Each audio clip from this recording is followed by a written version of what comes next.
Okay, let's go ahead and get started then. Today I'm going to be going through a spouse client file from start to finish, and it's going to be a really open-ended session.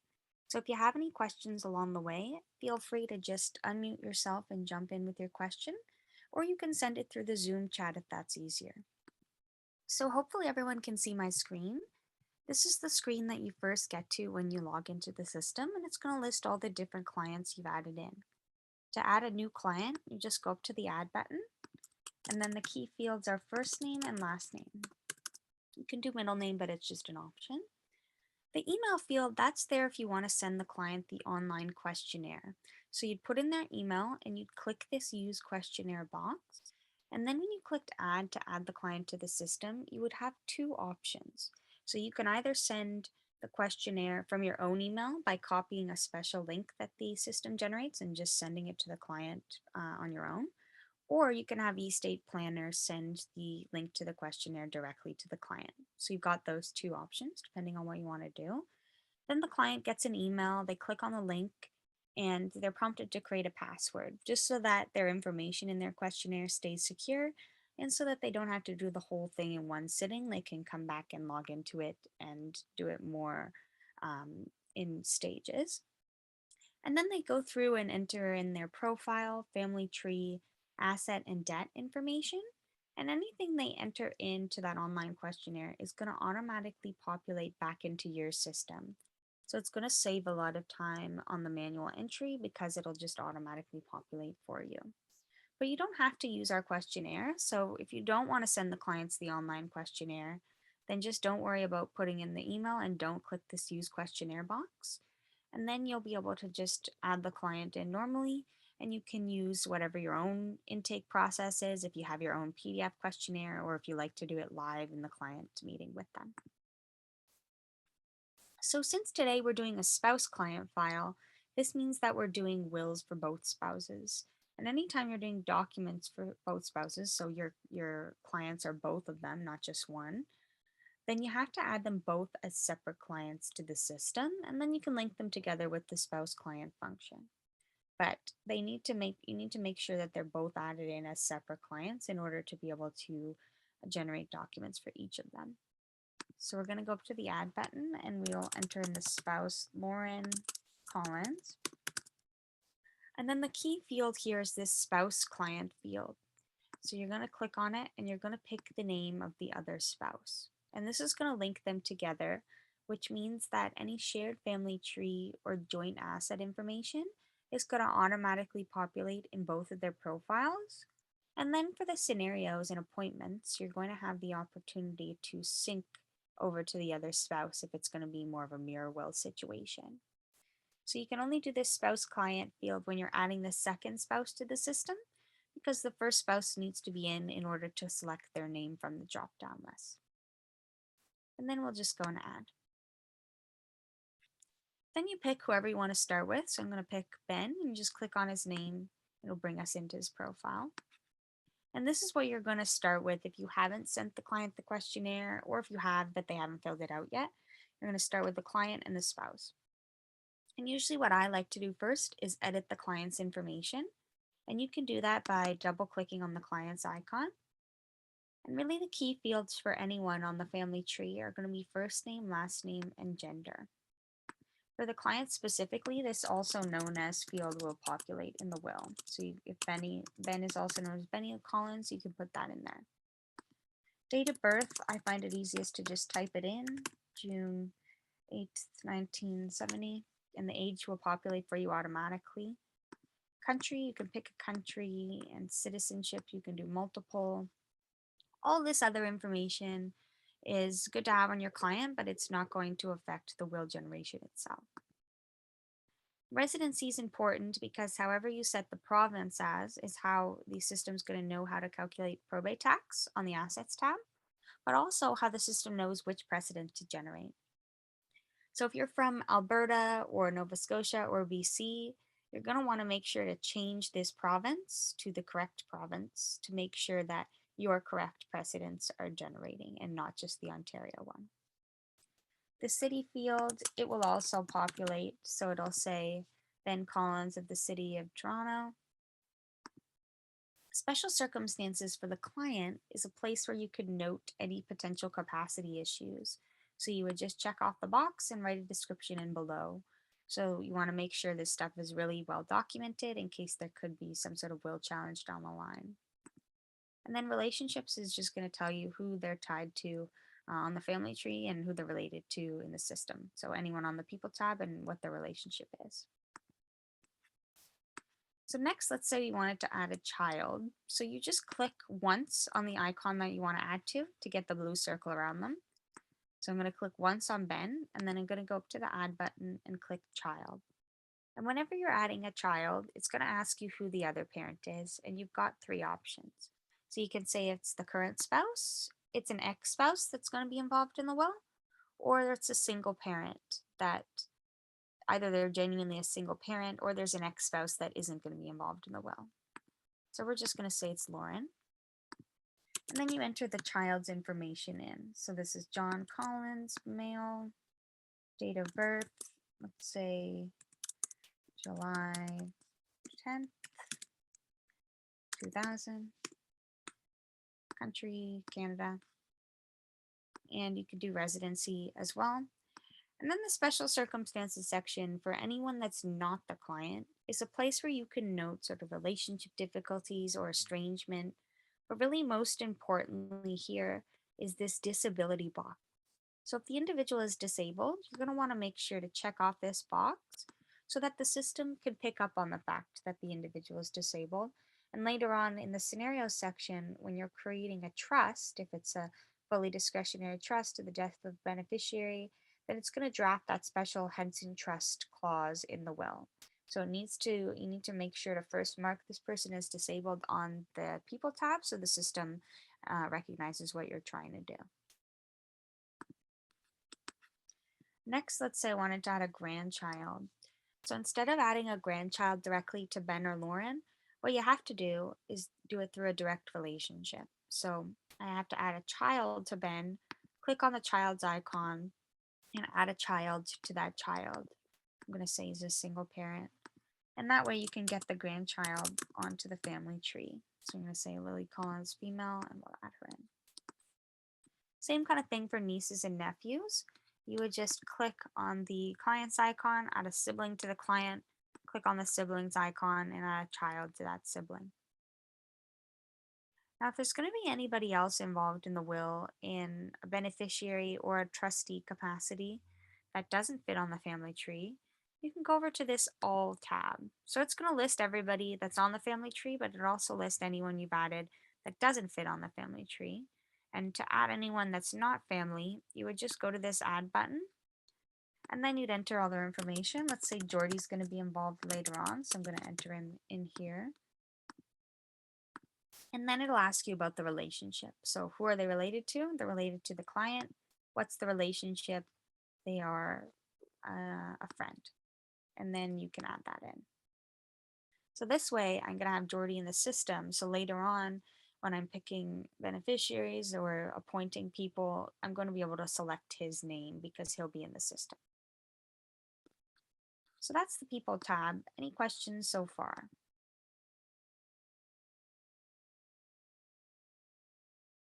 Nope. Okay. We'll move on to the Assets then. So this is the Assets tab. It's going to be where you list all of your clients' assets that they've added into the system. And you're always going to start with the general personal effects. And this is because later on in the scenarios, when you gift the general personal effects in the initial gift section, it's going to generate a special clause that talks about general personal effects in the will. It's not valued, but you could value it if you wanted to, or you could just leave it as is. It's more of a placeholder to make sure you're generating that clause.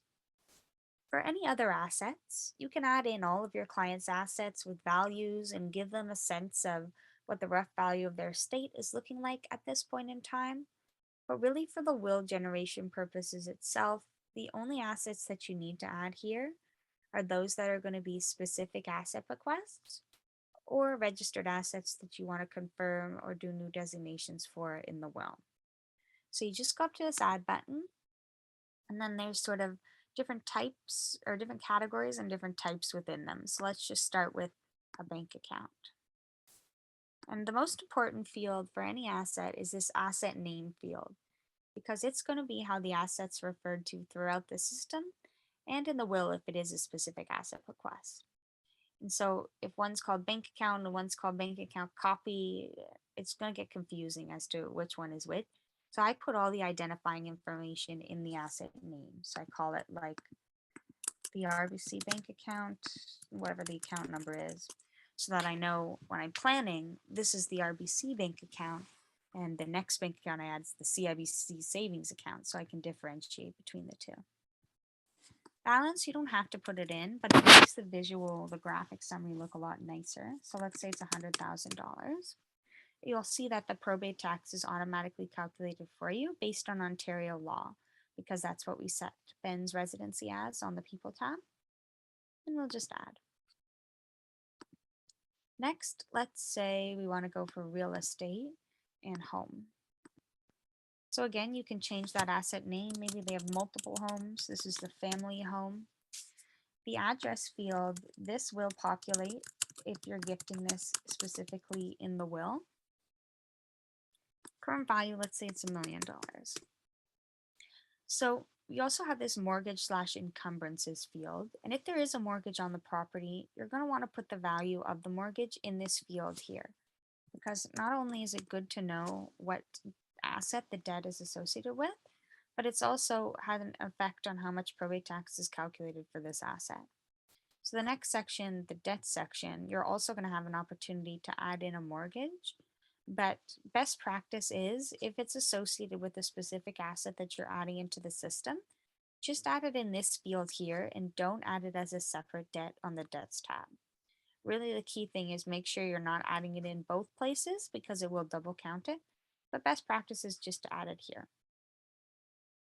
Then ownership, you can say it's jointly owned, it's tenants in common. Let's say it's joint, and then you just click on the add owner text and it'll bring up everyone you've added to the system so you can select the other joint owner. And because the other joint owner is the spouse Lauren, if we switch over to Lauren's profile, we can see that the family home has already appeared in her list of assets because she's the joint owner. Let's do one more. We'll go for an RSP. So again, I like to put all that identifying information right in the asset name field. Beneficiary, this is just whoever the current beneficiary is on the policy. So it's strictly for information purposes. You'll be able to decide later on if you want to confirm this beneficiary or if you want to do a new designation of this beneficiary in the will. Current value, let's say it's 100,000. So the probate tax always automatically calculates for you, but the income tax doesn't. And that's just due to the variability of different clients' tax brackets. So what we usually like to do is estimate sort of the highest possible tax it could incur. So for something like an RRSP, we put in 50% of that. For something like an asset with a capital gain, we do like 25% of that gain. Just so you're showing sort of the highest possible tax that could incur. So that's the Assets tab. Any questions here?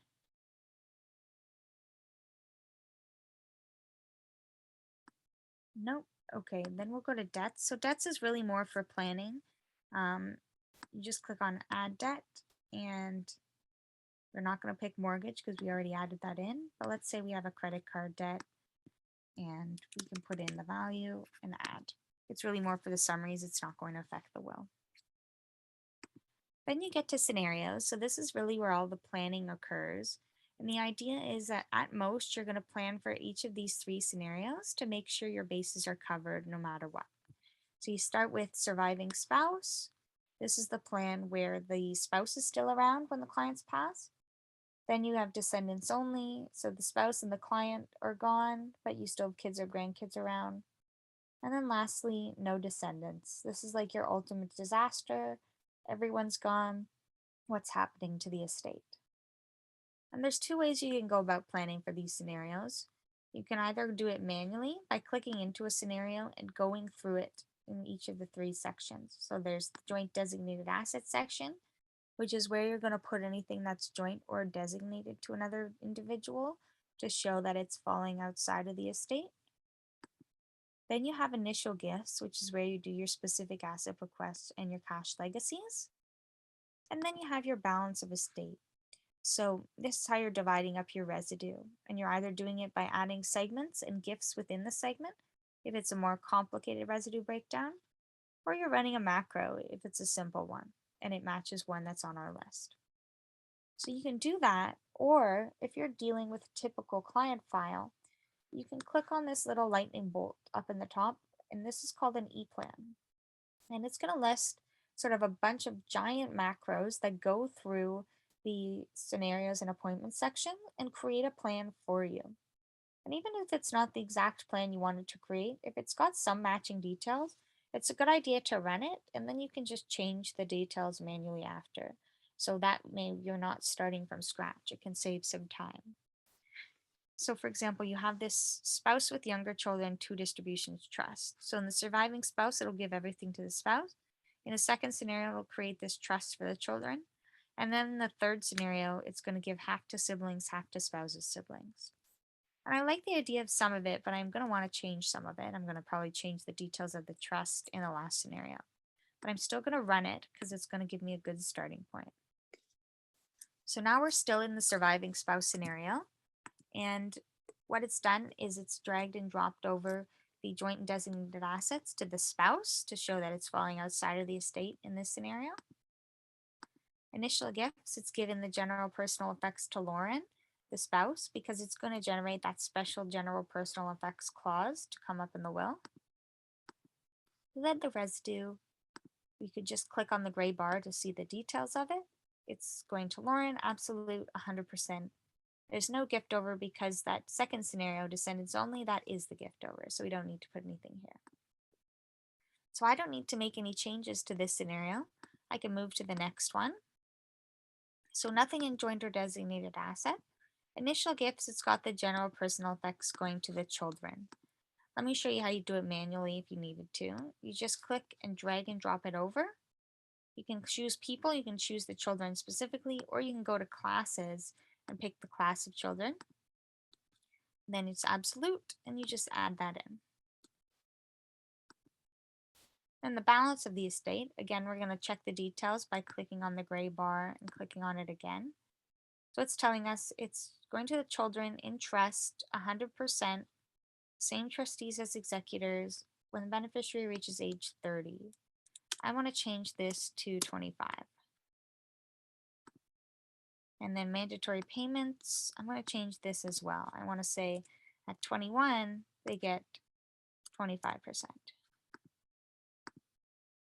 So unlimited discretion, gift over, first to beneficiaries issue, then to the other class members.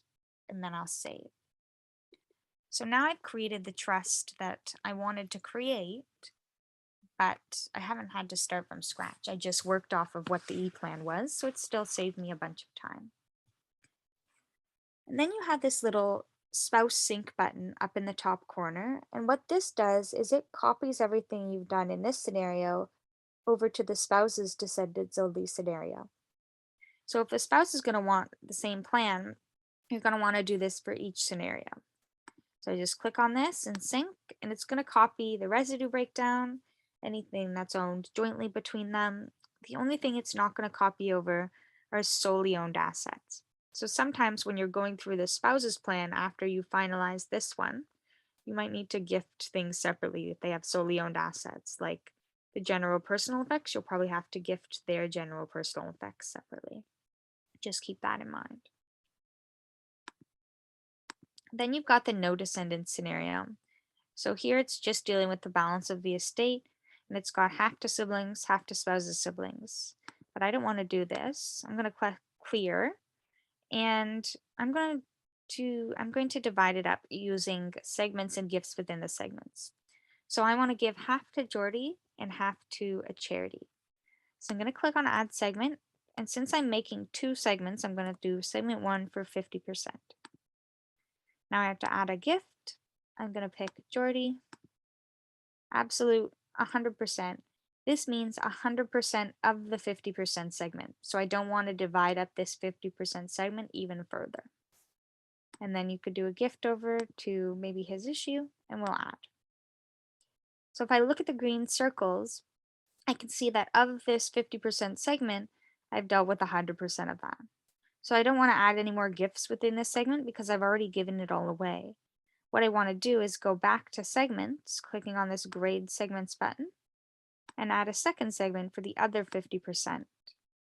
Then I can add a gift, and I want to do a charity. And so you can add your own charity, but what you can do is just search in the bar, and it's going to search the CRA database for your charity. So I wanted to give it to Epilepsy Toronto. If I click on the little information, it's going to show me all the information. It's got the CRA number. Perfect. And then absolute, 100%, and I'll add. So now of this 50%, I've given away 100%, and therefore I've given away 100% of everything. And I can sync this over to Lauren if she's going to want the same plan. So that's scenarios. Any questions here?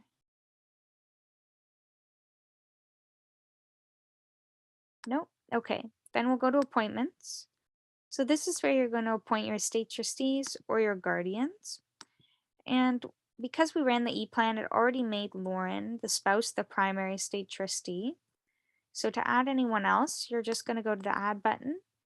You can either pick a people or a trust corporation. If you choose a trust corporation, their specific clauses will populate in the will.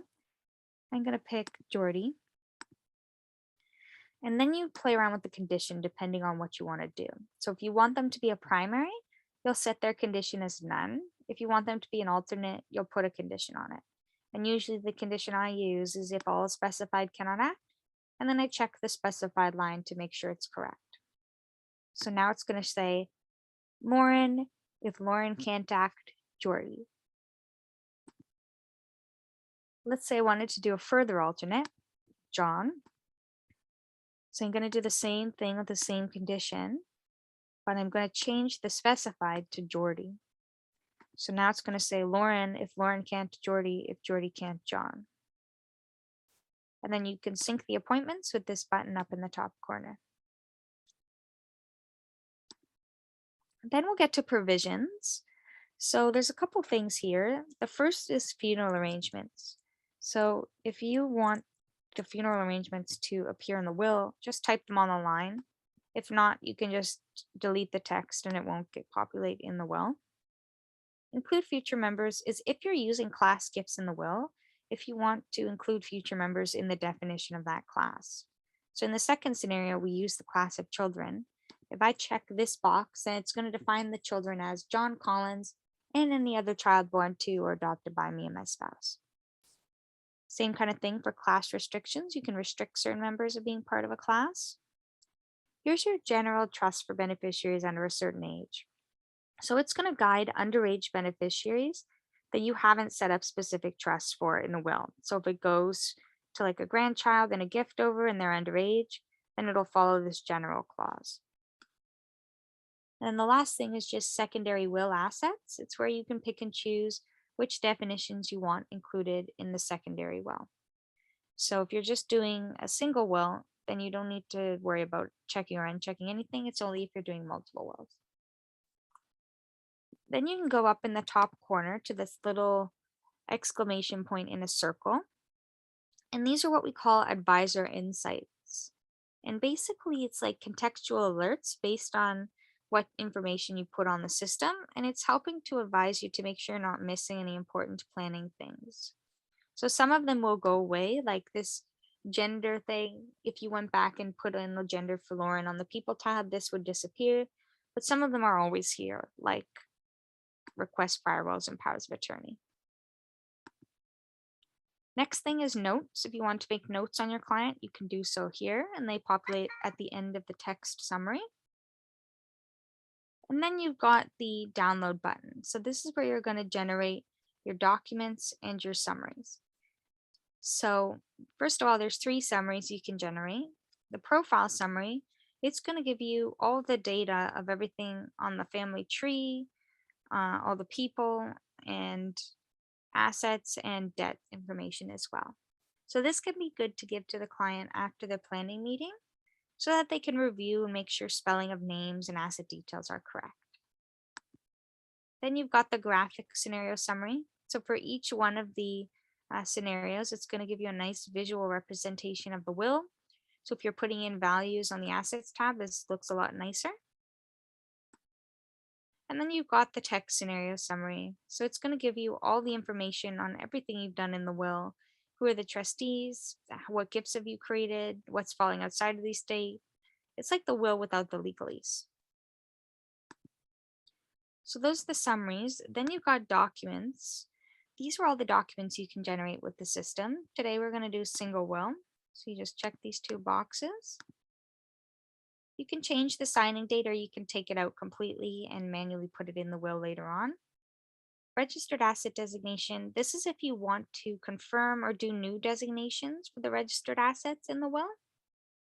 Joint designated asset confirmation is if you want something that says anything that's joint is truly intended to be joint, not held on a resulting trust. So you might want to consider if you've got a lot of joint assets with adult children. Counterpart is if you're signing counterpart under the new legislation. Simplified is a shorter will with less definitions and powers. A will guide is a nice little guide to the clauses at the end of the will. And then a cover page is just a cover page. And for witnesses, you can pick anyone who's a user on your account, or you can pick this blank box and you can manually enter their information in later on. And then you just click the generate button and it's going to give you a Word document that's fully editable. Here's the cover page. Funds and plans is if you click that registered asset box, and assets passing outside of the will is if you click the joint asset box. Here's a bunch of definitions and interpretations. My children means John and any other child born to, because we check that children box on the future children on the provisions tab. Here we've got our executors, Lauren, if not Lauren, Jordy, if not Jordy, John. Funeral arrangement. Here's that special general personal effects clause that populates if you gift the general personal effects in the initial gift section. And it'll come up with a red highlight because you need to decide whether or not you want to leave the division up of the personal effects up to the trustee's discretion, or if you want to implement some sort of lottery system or something like that. So you either take out A, B, C, and you keep discretion, or vice versa. Here's the residue to Lauren. If not Lauren, this trust for the children. And then ultimately, half to Jordy, half to Epilepsy Chanta. And if we scroll all the way down, we get to our will guide. So it's going to guide to the different clauses in the will. And that's how you'd go through it. One other thing I do want to point out is this little question mark button up in the top corner. So if you click that, it's going to bring you right to our help desk. So it's got lots of articles on how to do different things in the system. It also has courses. So if you click on courses and you go specifically to the estate planner certification course, this is really great to help you get to know the software better. So I would really recommend checking this out. It's just like, it's a self-paced course. It's free. It shouldn't take too much more than an hour, but you can do it at your own pace. And it just goes through all of the different things of planning a will with estate planner. So if you have time, I'd recommend checking it out. It's helpful to get to learn the program more. So that about wraps it up for today. But does anyone have any final questions before we go?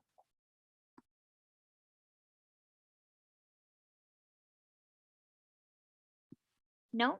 Okay, well, if you do come across any questions later on, feel free to email me or email support, and we're happy to help. But thanks again for joining me today, and I hope you have a great rest of your day.